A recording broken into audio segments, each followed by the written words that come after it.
Are you serious, guys? Are you serious? Get a cup of coffee, everybody, and just calm down.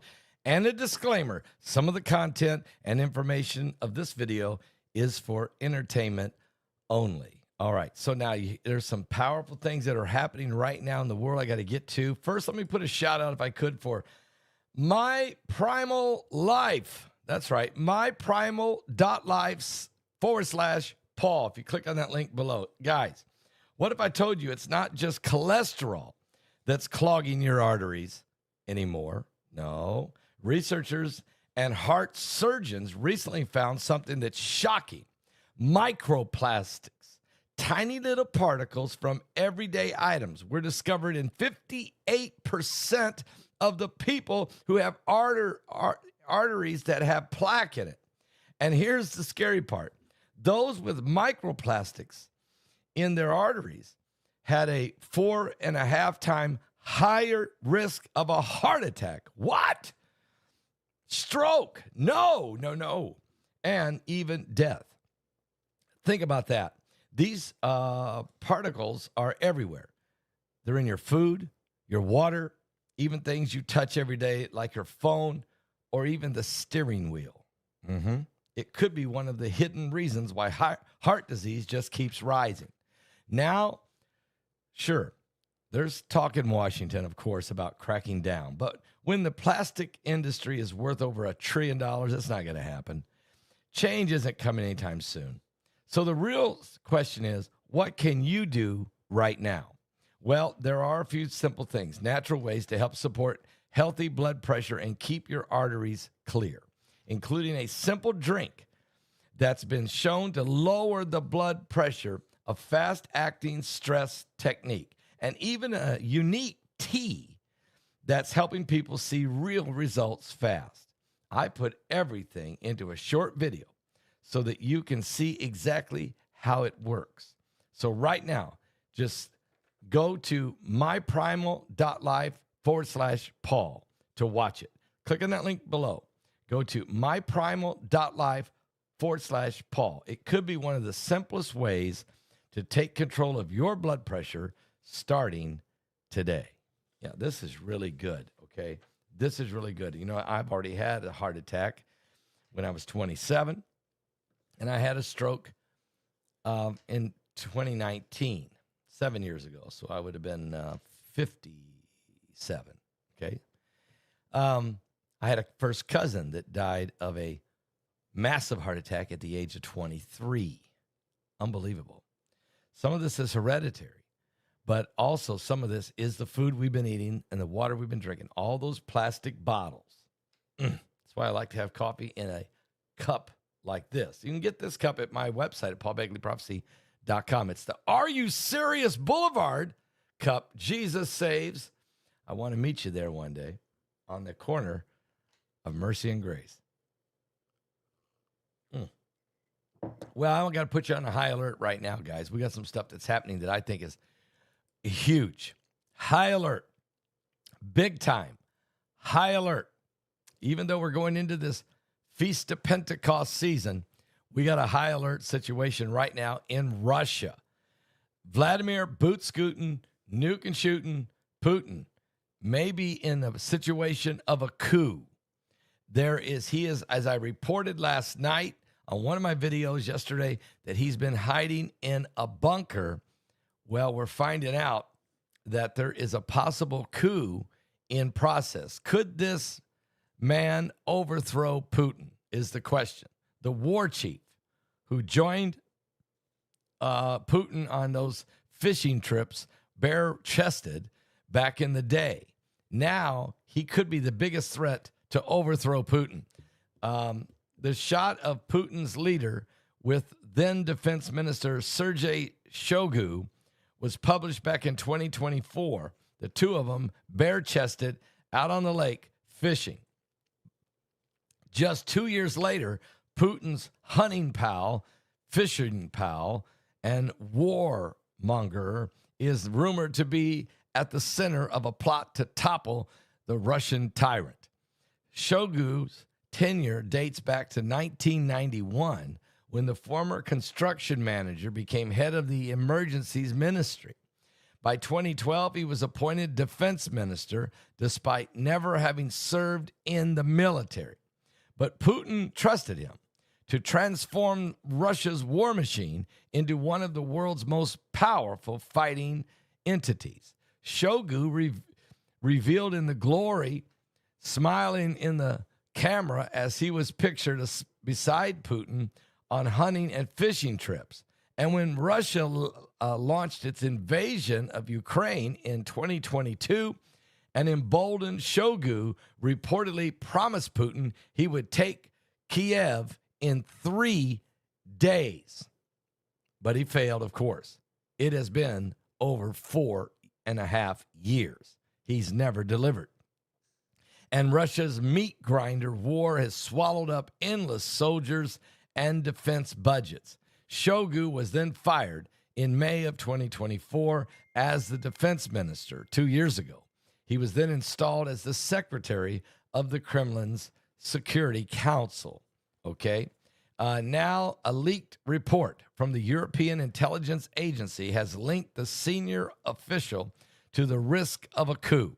The report notes that the former defense minister's continued and significant influence over military high command, even though he's no longer in that position for 2 years. Since the beginning of March of this year, the Kremlin and Vladimir Putin himself has been concerned about potential leaks of sensitive information, as well as the risk of a plot or a coup attempt targeting the Russian president. He is particularly wary of the use of drones for a possible assassination attempt by members of the Russian political elite. Guys, this is getting very serious now. Putin has been in the bunker. He's been deep in the bunker, and he keeps moving to different bunkers through underground tunnels, miles apart between palaces even, and railways. I mean, this is getting very serious. Putin is getting very concerned about his own safety and for his life. The nation of Russia is absolutely fed up with this war. They've lost way too many of their citizens in the war. They're going broke as a country. Yeah, it's crippled them, and they're no longer on the world stage. They don't represent their country at the G7 or the G20. They've been isolated, and they're becoming more and more isolated with their connection with Iran. But we know that Russia will remain in concert, if you will, with the Iranians and Turkey. If you read Ezekiel 38, there's no getting out of this. But let me just go on, because this is getting very serious here. What we're finding out is he's really worried about the drones, that these killer drones could be used to kill him. Shoigu was first tied to a coup fears last month when his former deputy, Russian Tazov, was arrested over suspicion of corruption. Remember him? He's the former deputy. Then the arrest was considered a breach of the tactic protection agreements among the elites. And it has exposed Shoigu's weaknesses, increasing the likelihood that he himself could become the target of a judicial investigation. It comes after internet outages swept Moscow last month, after Putin pushed through laws to allow the paralysis of mobile, broadband, and landlines and any other means of communication. This is the same thing that the Iranians have done, internet blackout on their people. Putin has been doing it periodically as well. And last month he did it. The siege was particularly focused around key security and military facilities. Now also, a channel called VC Channel K OGPU, which has links to the secret services, cited a source saying that restrictions suspiciously coincide with the launch of an investigation into the closest people in Shoigu himself. The source claims that the internet block included several different headquarters of the FSB security service. the Russian Presidential Administration, the Security Council, and the Moscow City VIP Skyscraper District. Special Forces units of the Ministry of Defense and the FSB, which used to be the KGB, which, of course, Putin he ran the KGB. He was an ex-KGB officer, have also reportedly blocking citizens and high government elites access to the internet periodically. Insiders previously are saying that Putin's closest allies are ready to kick the tyrant out in a bid to save their own wealth. They're afraid, these are the big oligarchs. They're afraid Putin's going to rob them blind or have them thrown in jail and take their money because Russia's financially absolutely strapped because of the war. Russia's invasion of Ukraine has seen the country's defense costs skyrocket, hitting 15 trillion rubles. Of food prices have spiked by 18.6% inflation in the last 2 years. And at the same time, the war has reached a deadlock, going nowhere because of the supply of high-tech weaponry given to Ukraine by the United States and by NATO. Now, some 1.2 million Russian soldiers have already been killed. Many of them were Russian citizens. Some were from other countries like North Korea, Somalia, Nigeria, different countries who have sent soldiers there to fight and get killed. But 1.2 million Russian soldiers have been killed, wounded, or missing since Vladimir Putin ordered this invasion of Ukraine 4 years ago. Now, an extraordinary surge of pessimism about the Russia's war in Ukraine has engulfed hardline Putin supporters as they become increasingly disillusioned with their leader. As fears of a coup take hold, paranoid Vladimir boot-scooting, nuke-and-shooting, tootin' Putin has retreated to an underground unit, ramped up security, deep, 7 stories deep in a bunker.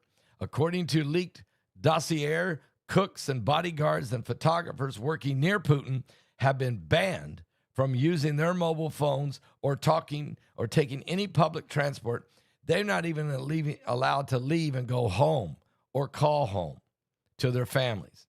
Visits to the Russian president now require 2 levels of screening and a full body search, full cavity search. Are you serious? Putin is said to be hiding in this billion-dollar cliff-top palace equipped with multiple underground floors and tunnel systems. The intelligence report released to the Financial Times comes in growing crisis surrounding the Kremlin in Moscow. Russia's making limited territorial gains on the front line while resurgence in the Ukrainian drone strikes are reaching deep inside of Russia. And on Sunday, a drone hit a high-rise apartment complex in the upscale neighborhoods of western central Moscow. In response, Putin has been forced to scale back Russia's Victory Day parade because it's not safe, which, of course, is due to take place this May the 9th, in just a few days, in Moscow's Red Square. Putin is not expected to attend. Are you serious? This thing is falling apart. The wheels are coming off. The pressure is building. And you got to know that the CIA is involved in the secret plot to help assassinate Vladimir Putin and to overthrow his current regime. We are really getting into some deep water. It is a high alert situation building right now. Now, also, let me see if I can find this. Also, according to other reports citing European intelligence about Sergei Shoigu, the former defense minister and current secretary of Security Council, is considered a potential threat for sure. He's also known as a destabilizing actor associated with coup risk in 2026. While Shoigu retains significant influence among the military elite, experts are differing now on whether he has the power or the support to successfully overthrow Vladimir Putin, with many viewing that 2024 demotion by Putin as a reduction of his power. But coup fears are there. A coup on Putin would be huge. In early May of 2026, the intelligence are suggesting high alert. And that's what I want you to know. Russia's, the information we're getting is it is high alert for a serious coup attempt in the Kremlin regarding potential assassination or coup attempts from the elite oligarchs working with high-ranking level military, specifically Shoigu. Now, shifted power dynamics, of course, did happen, but I don't think it matters. The guy that replaced Shoigu is not able to make the war any better either. And Putin is in a bunker deep, scared to death to even work and deal with his own key cabinet members. He has not been in Moscow for over 3 months. They haven't seen him in Moscow. He hasn't been at the Kremlin. He's hiding in the bunkers. It's reminded me of Adolf Hitler in a way. When you study the war of World War II, you'll know that Hitler had to leave Berlin and spent a lot of time in that mansion that he had way up in the mountains, deep in the wilderness there in Germany, and it had underground bunkers for his protection. There's rare footage of him coming up sometimes and standing up on the balcony, which was really like a veranda balcony overlooking the mountainsides of Germany. He never went back to Berlin for over 9 months during the war because he was afraid of being assassinated by his own people. Matter of fact, there were 41 assassination attempts on Adolf Hitler. All of them failed. One of them did explode and did injure him, but he survived. Now, Hitler finally decided when he saw that the Americans were closing in, decided to go back to Berlin and get into an underground bunker there in Berlin and wait for the inevitable. He decided to go down with the ship, apparently. But this is, you have to wonder, is Putin going to survive his nation's? If he stops the war, he loses. It means he lost. If he can't afford to have the world see him as weak. If he keeps fighting and can't win the war, then he's lost because his nation is going to overthrow him. And trust me, this conversation is going on. And there are some military personnel in Russia who are being executed for it or thrown deep into prison. Anybody politically tries to rise up, you see what happened to Navalny. You end up sick, poisoned, and dying in Siberia. So no, it's not. This is a dangerous time. It's a high alert, okay? And we're going to keep praying for peace in the Middle East. We're coming into the Pentecost season. I'm telling you guys, this is going to be one of the most powerful and most prophetic and most prosperous Pentecost seasons ever. And God is preparing the bride right now for the exchange of the wealth of the wicked to be transferred to the righteous. Why? Because of the end time harvest revival. The body of Christ must be in position to bring about the greatest move of God ever. And individual Christians need to know about the 7 levels of the Pentecost offering. I'm going to teach on it, and I'm going to share it with you. So be prepared for that. That's coming sometime probably today, okay? I've been working on the teaching. I want to make sure that I've got everything prepared for it. I'm going to be back, but wait a minute. I just remembered something, that we're living in a time that the Bible said would come. We really are. And I don't think people realize just how close we are to the coming of the Lord, to the coming of Jesus Christ. And if you think about Putin for a minute, how is he going to survive this? Now, for a long time, I thought he was going to inch his way in, but it's a stalemate. Zelensky's been able to get enough drones, and these drones have really put an ability to shoot down Putin's missiles. And even though Russia's done significant damage to Ukraine. Now, oh, by the way, while this is going on, we also have to have high alert in the Middle East right now, because right now the Iranians have fired on not only the South Korean ships, but have been firing on other cargo ships in the Strait of Hormuz this morning. The United States has blown 6 of the Iranian gunboats out of the water, and President Trump is meeting with some of his high military officials because of the situation that's developing right now in the Middle East. Trump is threatening to blow the Iranians completely off the face of the earth. This is getting to be very, very serious right now.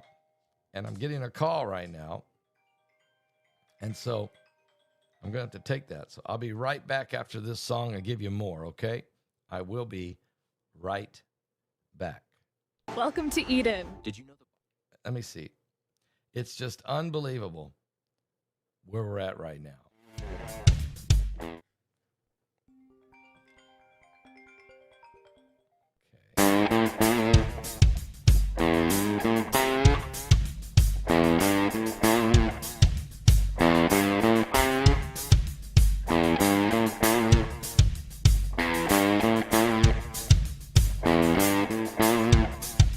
The earth can shake, the sky come down, the mountains all fall to the ground.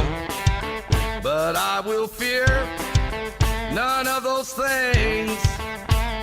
Shelter me, Lord, underneath your wings. Dark waters rise, the thunder pounds, the wheels of war are going round. And all the walls are crumbling. Shelter me, Lord, underneath your wings. Shelter me, Lord, underneath your wings. Hide me underneath your wings.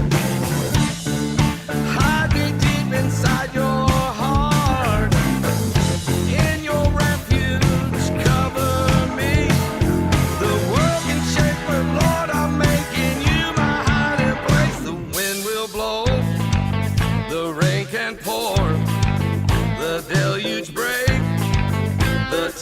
Roars, but in that storm, my spirit sings. Shelter me, Lord, underneath your wings. Shelter me, Lord, underneath your wings.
For me, someday when time no more shall be, and I say, death, where is your sting? Shelter me, Lord, underneath your wings. Shelter me, Lord, underneath your wings.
one time, no more shall be. Well, I say, death, where is your sting? Shelter me, Lord, underneath your wings. Shelter me, Lord, underneath your wings. Shelter me, Lord, underneath your wings. Oh, that's what I'm talking about.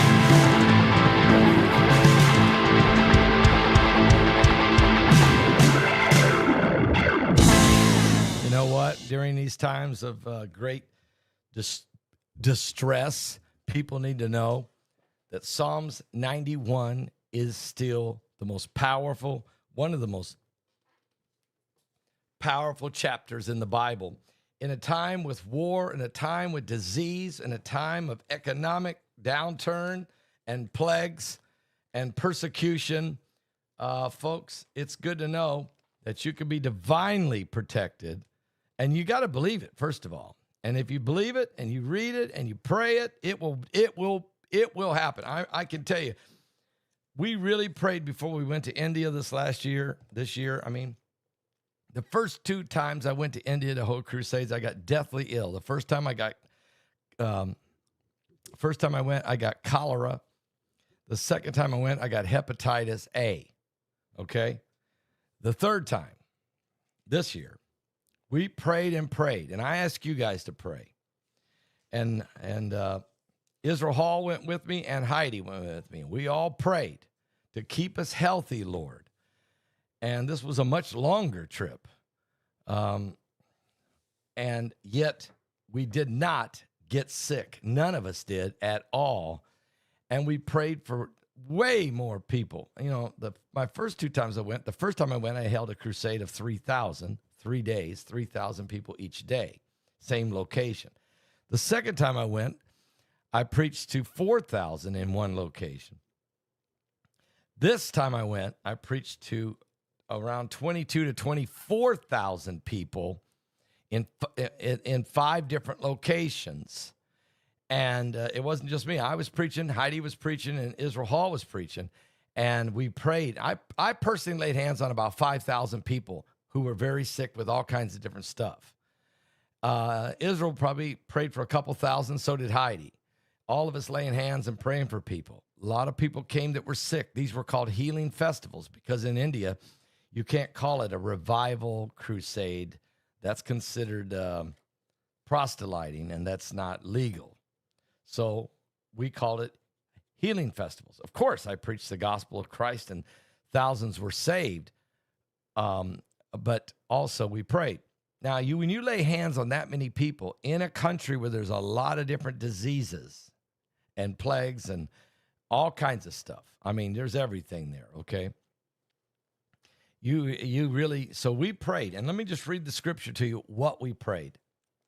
Psalms 91 says this, "He that dwelleth in the secret place of the Most High shall abide under the shadow of the Almighty. I will say of the Lord, he is my refuge and my fortress, my God, in him will I trust. Surely he shall deliver thee from the snare of the fowler and from the noisome pestilence or diseases. He shall cover thee with his feathers, and under his wings shalt thou trust. His truth shall be thy shield and buckler. Thou shalt not be afraid for the terror by night, nor for the arrow that flieth by day, nor for the pestilence that walketh in darkness, nor for the destruction that wasteth at noonday. 1,000 shall fall at thy side, and 10,000 at thy right hand, but it shall not come nigh thee. Only with thine eyes shalt thou behold and see the reward of the wicked. Because thou hast made the Lord, which is my refuge, even the Most High, thy habitation. There shall no evil befall thee, neither shall any plague come nigh thy dwelling. For he shall give his angels charge over thee, to keep thee in all thy ways. They shall bear thee up in their hands, lest thou dash thy foot against a stone. Thou shalt tread upon the lion and the adder, the young lion and the dragon shalt thou trample under feet. Because he has set his love upon me, therefore will I deliver him. I will set him on high, because he hath known my name. He shall call upon me, and I will answer him. I will be with him in trouble. I will deliver him and honor him. And with long life will I satisfy him and show him my salvation. In other words, I will exalt his name and show the world what Christ has done for us.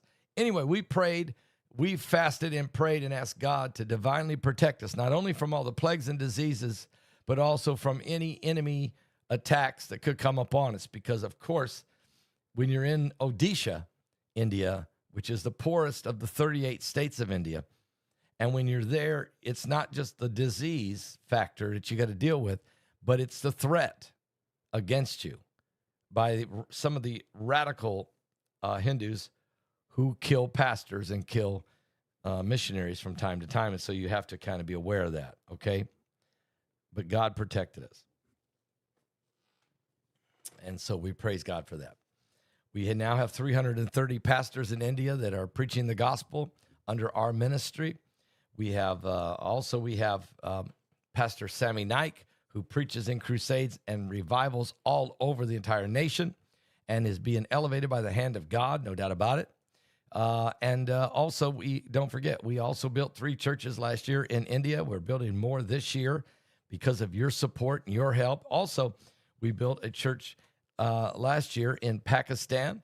Thank God for your help. We also are supporting a orphanage of children at a Christian orphanage that we really are the main givers, the main supporters of it. We pay the rent on the facility every month, as well as send extra funds for food for the children.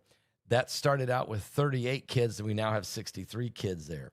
So because of our commitments to spreading the gospel around the world, God is blessing this online church. And so as we go into the Feast of Pentecost, I want you to prepare yourself for the 7 levels of the blessing, the 7 levels. And the number 7 is huge when you talk about the Pentecost offering, because you have to understand from the Feast of the Passover, from the Feast of the First Fruits, it's called, from the Passover till Pentecost is 7 weeks, okay? 50 days. You have 7 weeks and 1 day. That is when is the Feast of Pentecost. It is also representing also the Jubilee. The Jubilee every 50 years, of course, is the Jubilee year. 7 also is the number of years of the Shemitah, that is another powerful number in God's calendar. So we're in this, coming up upon this Pentecost thing. Now there's 7, just real quick, I'll teach on this later, but there's 7, God has 7 feasts that he has ordained in the Old Testament Torah of the Bible. Of course, Hanukkah came later as number 8, but 7 was ordained by God, 7 feasts. There is 7 weeks leading up to Pentecost. That's why it's called sometimes the Feast of the Weeks. And there are 7 different fruit or harvest, that 7 layers in the beautiful basket.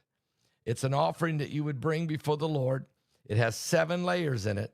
Those layers are made up of wheat, then barley, grapes, usually in the form of wine, like a bottle of wine, figs, pomegranates, olives, usually in the form of olive oil, bottle of olive oil, and dates, usually in a small bottle of honey made from the dates, okay?